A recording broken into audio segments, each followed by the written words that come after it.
আমার বয়ানের শেষ কথা যুবকদের জন্য তিনটা কথা, টোটাল ছাত্র ভাইদের জন্য তিনটা কথা। স্টাম্প দিয়ে কলম দিয়া দস্তখত দিয়া যায়, আমারে তিনটা কথা যদি মানতে পারো, ইঞ্জিনিয়ার হও, ডাক্তার হও, আর একজন সাংবাদিক হও না কেন, জমিনের মাটি মরিয়া গেলে তোর জন্য দোয়া করবে। তোর জীবনটা এত ফুলের হবে যা ভাষায় প্রকাশ করার মতো না। এক নাম্বার আমার অনুরোধ হলো, জীবনে মোবাইলের আপন বানাইবা না।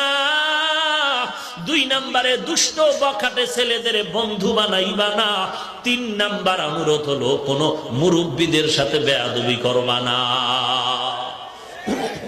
আমার এই তিনটা কথা মানিস রে যুবক। মোবাইলের আপন বানাবি না।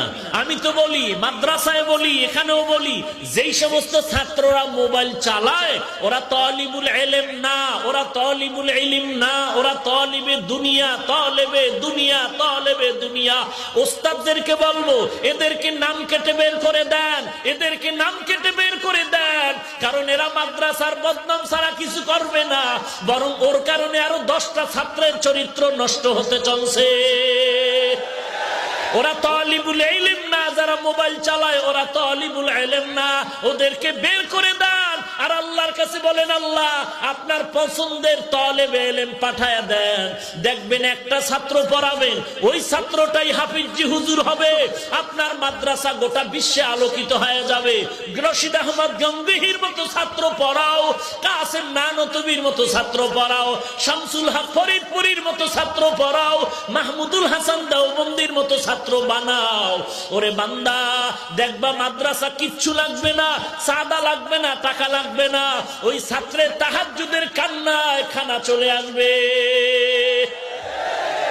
এমনও ছাত্রর ইতিহাস আমি জানি, ঢাকাতে থাকি, জানি অনেক ছাত্র এমন বেশি আমল করে যে রহমাতুল্লিল আলামিনের সাথে ঘুমের ঘরে মোলাকাত হয়ে যায়। আমি বলবো, যারা মোবাইল চালাও, পাও দুটো যদি আগায় দিতে আমি পায়ে ধরে বলতাম, ওরে একটা ছুরি নিয়ে তোর গলায় জবাই দিলে যেই কষ্ট না পাইতি, এর থেকে মোবাইলের দ্বারা তোর আস্তে আস্তে জীবনটা ধ্বংস হতে চলছে। তুই নিজে নিজের জীবনের গ্যারান্টি দিতে পারো না। তুই দাওরা হাদিস পাশ করবি, তুই কামেল পাশ করলেও এক সময় মোবাইলের নেশায় পড়ে তোর জীবনটা ধ্বংস হয়ে যাবে। শেষ পর্যন্ত বলবি বিয়া করিয়া বিদেশ যাওয়া লাগবে, মাদ্রাসায় পড়ানোর আর সুযোগ হবে না। কারণ মাদ্রাসায় কিতাবি ইলমের তালিম দেওয়া, এটা বড় আল্লাহ পাকের একটা দেওয়া নিয়ামত। এই নিয়ামত যদি পেতে চাও, আমার তিনটা কথা মেনে নাও। এক নম্বরে মোবাইলের আপন বানায় না, দুই নম্বরে বেআমল দুষ্ট ছেলেদের বন্ধু বানাবি না, তিন নম্বরে কোনো মুরব্বীদের সাথে বেয়াদবি করবা না। কলেজে পড়ো, স্কুলে পড়ো, তোমাদের কাছে আমার তিনটা অনুরোধ থাকলো, যদি তুমি